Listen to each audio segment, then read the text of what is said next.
This is my son's E30. He bought it last year. It had some faded paint on the flares. So I bought some touch-up paint and sanded it and repainted it. So, but we decided not to do the whole entire car, just to get it. Really, the intent is just to get it looking a little bit better.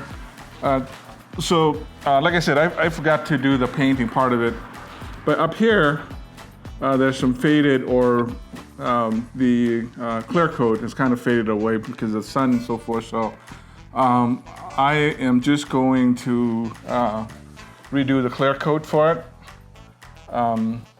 and see how it looks. So I think we'll be okay.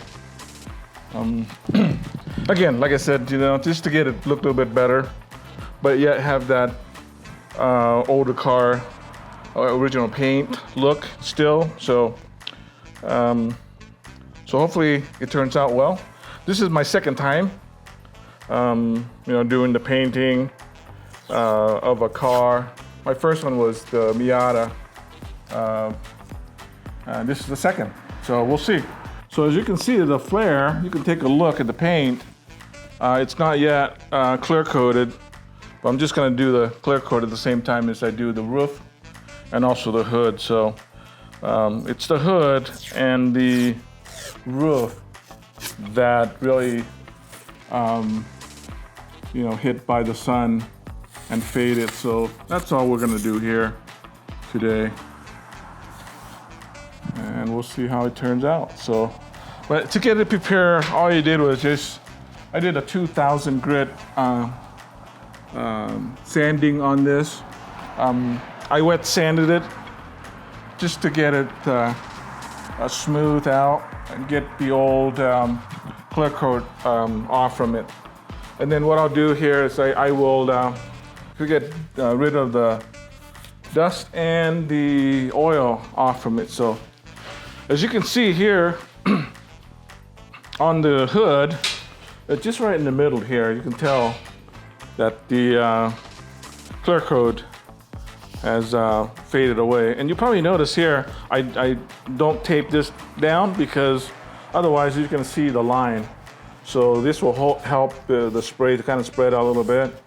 And then I'll use the blender to kind of blend the clear coats together with the old clear coat. So yeah, let's, right now I'm just taping it up so it doesn't clear coat the other part of the car that I don't want to clear coat. So, and there we go. So next, like I said, I won't show you, the sanding. I already done that, but I will show you the prep spray that I'm going to use to get rid of the oil and the dust. So here is I use the prep ball for this. They're not a sponsor or anything like that.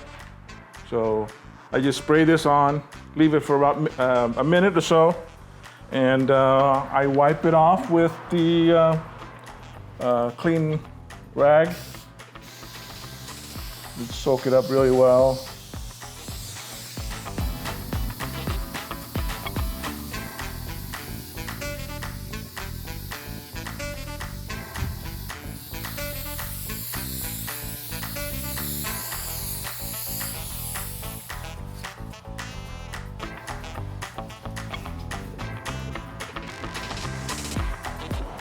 This is the clear coat,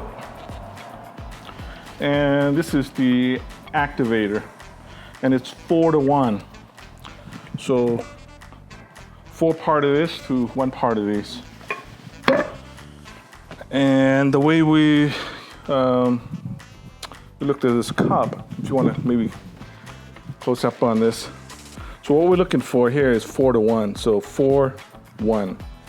So we're gonna fill up, I'm probably just gonna up to 2, I think it's 2 ounces here. So the clear coat itself is going to be up to here, and then the activator, once you put them in, it'll be up to here. That's how you measure it. So that's how we're going to mix them. But before I do that, I'm going to put on gloves. Safety first, yeah, right?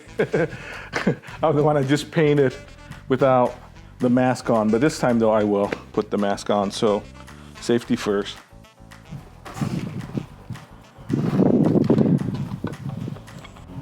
So 3 ounces. I think we might have enough. Maybe I'm just gonna go over just in case. I'll probably go up to 4.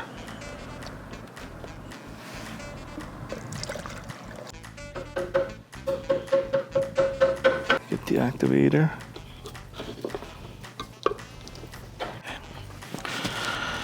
I'll fill up to right there. Almost.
So we just got the clear coat on, and next I am going to use this blender.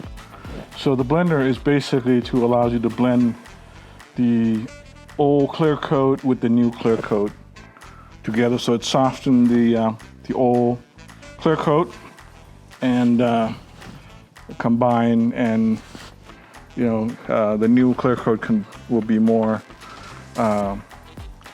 I guess, well, blended, right? So hopefully this will help prevent it from peeling where the joint is. So that's what we'll do next. All right. So this is the new clear coat, and this is the edge of where the blending needs to be. So as you can tell, there's still a lot of specks and stuff like that. As I told you, I really didn't prep it that well. I just want to just get rid of the faded area. So, but I think it restores it a little bit. But anyway, we'll blend around the edges here.